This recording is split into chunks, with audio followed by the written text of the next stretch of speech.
देखो भाई, थोड़ा सा एक बात ध्यान से समझना है कि अभी क्वेश्चन हम लोग के पास था 10x² और प्लस में कितना था, प्लस था ना, प्लस 3x माइनस क्या था, इसका हम लोग को निकालना है क्या, शून्य, या कहेगा कि इसका मान निकालिए। दोनों में से कोई पूछ सकता है, कहेगा मान निकालिए, क्या निकालिए, शून्यक निकालिए। तो हमारा काम होता है कि पहला काम होता है कि लास्ट फर्स्ट को क्या करना, गुना करना। गुना किए तो माइनस का कितना आ गया, 10x² आ गया। अब इस 10 का गुणनखंड करना है कि 10 कौन कौन सा टेबल में आता है।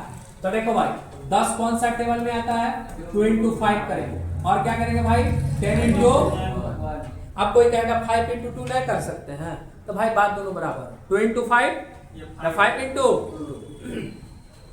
अब करना यह है कि दोनों में से हम उसको लेंगे जिसको प्लस माइनस करने के बाद कितना आना चाहिए, प्लस का 3। तो देखो इसको हम कुछ भी करेंगे प्लस का 3 आएगा कभी नहीं, इसका कहानी खत्म। अब बचा ये दोनों। अब इस दोनों में ध्यान से देखना है कि साइन हमको देखना है कि किसका प्लस रखना और किसका माइनस रखना। तो देखो भाई, हमको 3 लाना है प्लस में, यानी ये बात पता चल गया कि 5 को प्लस में रखेंगे और 2 को किस में रखेंगे, तब 5 में से 2 जाएगा तो कितना बचा, 3। कहानी क्या हुआ, खत्म। अब हम यहाँ पे लाएंगे 10x² माइनस का 5x, सॉरी प्लस का 5x दिया था, माइनस का 2x माइनस 1। अगर कोई पहले 2x बाद में 5x लिखा होगा तो भी गलत, दोनों बात क्या है, सही है। अब हमको करना है दोनों में देखना है कि कॉमन क्या, कॉमन मतलब कौन सा टेबल से दोनों कट जाएगा। तो देखो भाई 10 और 5 कौन सा टेबल है जिससे 10 भी कटेगा और 5 भी कटेगा भाई, 5 से, किससे, 5 से। अब इसका पावर 2 है, इसका पावर 1 है। अगर वेरिएबल रहेगा यानी चर रहेगा तो हमेशा उसका छोटा पावर कॉमन लेंगे। पावर में 2 है, पावर में 3 है, तो कॉमन क्या लेंगे, 2 वाला। पावर में 2 है, पावर में 1 है, तो कौन कॉमन लेंगे, 1 वाला। तो यहाँ कौन कॉमन लेंगे, x कॉमन लिए तो यहाँ से क्या बचेगा भाई, 2x। यहाँ पूरा निकल गया तो क्या बचा, 1, ब्रैकेट क्या हुआ, 1। फिर देखो माइनस 2x और माइनस का क्या है, 1 है। अब देखो अब 2 और 1 आ गया तो कौन सा टेबल होगा जिसमें 2 भी मिलता होगा और क्या मिलता होगा, 1 भी मिलता होगा। कौन सा टेबल है, 1।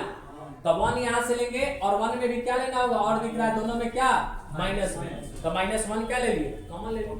तो माइनस 1 कॉमन ले लिए तो यहां से बचेगा 2x प्लस का 1।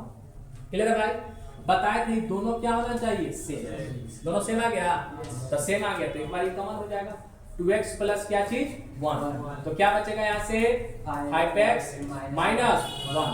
अब बताए थे कि एक बार इसको 0 के बराबर करना है और एक बार क्या करना है, इसको 0 के बराबर।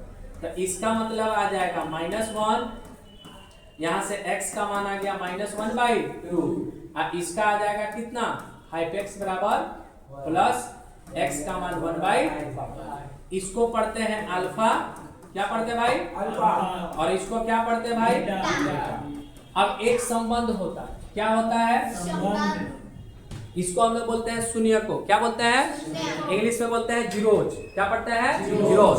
तो एक संबंध होता है शून्य को और किसमें, गुणांकों में।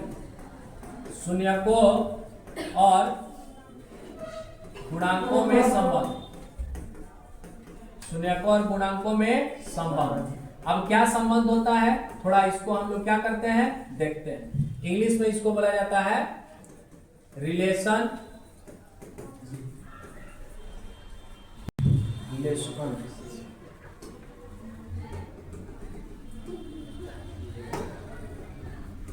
रिलेशन बिटवीन कोएफिशिएंट एंड क्या होता है भाई, जीरोज होता है। अब ये क्या होता है, थोड़ा सा हम लोग ध्यान से समझते हैं। देखो हम लोग पढ़े हैं कि जो द्विघात होता है उसका व्यापक रूप जो होता है, यानी जनरल रूप जो होता है वैसा होता है, ax² bx प्लस क्या होता है, c। समझ में आया। तो देखो भाई, अगर पूछा जाए x² का गुणनखंड तो कौन होता है, a। अगर पूछा जाए x का गुणनखंड तो कौन होता है, b। और c क्या होता है, अचर पद। क्या होता है, अचर पद। तो देखो अभी यहाँ पढ़े कि अल्फा और बीटा इसका क्या है, शून्यक है। अल्फा बीटा क्या है? अल्फा बीटा अगर क्या है? शून्यक है, तो देखो संबंध क्या आता है? क्या है? शून्यक है। तो पहला संबंध आता है शून्यकों का योग। क्या संबंध आता है भाई?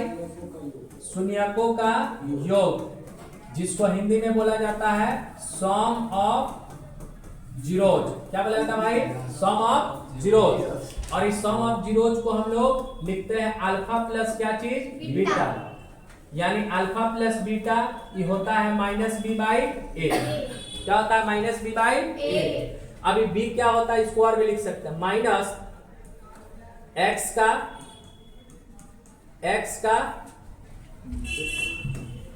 एक्स का गुणनांक बटा में क्या होता है? एक्स स्क्वायर का गुणनांक। इंग्लिश में बोलेंगे कोएफिशिएंट ऑफ एक्स बटा में कोएफिशिएंट ऑफ एक्स स्क्वायर। दूसरा संबंध होता है शून्यकों का क्या चीज? गुणनफल। क्या होता है भाई? शून्यकों का गुणनफल। इंग्लिश में बोलते हैं product of zeros. Product of zeros. अब प्रोडक्ट ऑफ जीरोज क्या होता है? इसको बोलते हैं अल्फा इंटू बीटा, जो कि सी बाई ए, जिसको हम पढ़ते हैं अचर पद। क्या पढ़ते हैं भाई?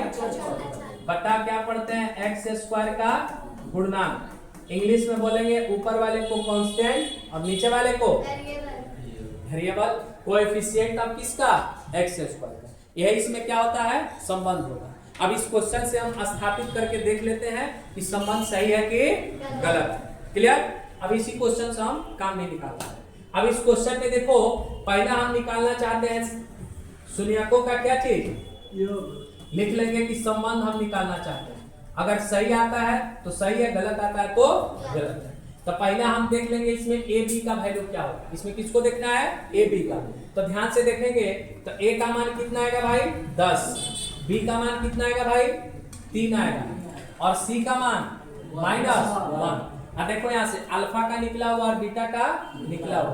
तो पहला हमारा संबंध में निकलेगा अल्फा प्लस बीटा, जो कि माइनस बी बाई ए होगा। तो अल्फा का मान कितना है भाई? माइनस का 1/2, बीटा का मान 1/5, माइनस बी का मान 3 और ए का मान कितना? 10। तो देखो अब 2 और 5 का एलसीएम कितना हुआ? 10। 2 से कितना बार में कटेगा?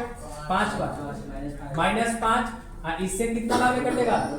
घटाएंगे तो 3 बट्टा कितना आया? इधर भी 3 बट्टा। एक वो संबंध क्लियर हो गया। दूसरा क्या निकालेंगे? अल्फा इंटू बीटा, चाहे हम उसको बोलेंगे शून्यकों का गुणनफल। दोनों मीनिंग क्या है? सेम है। अभी क्या पढ़े थे? सी बाई ए। तो देखो अल्फा का मान -1/2 है, बीटा का मान 1/5 है, सी का मान -1 है और ए का मान 10 है। अब इसको गुना करेंगे -1/10, इधर भी 1/10। तो संबंध क्या हुआ? सत्यापित है। दोनों बराबर आ गया। देखो जितना ये उतना ये, जितना ये उतना ये। तो संबंध क्या लिखेंगे? स्थापित है। संबंध सत्यापित है। सत्यापित है। कहानी क्या हुआ? समझ में आ गया सबको? ऐसा क्वेश्चन आएगा, किसी को दिक्कत बन जाएगा सबसे? आगे क्वेश्चन जो है किताब से बना करके लाना है। 2.2 या 2.3 होगा, उसको कंप्लीट करके 2.1 इसको पहले छाप लो सब लोग।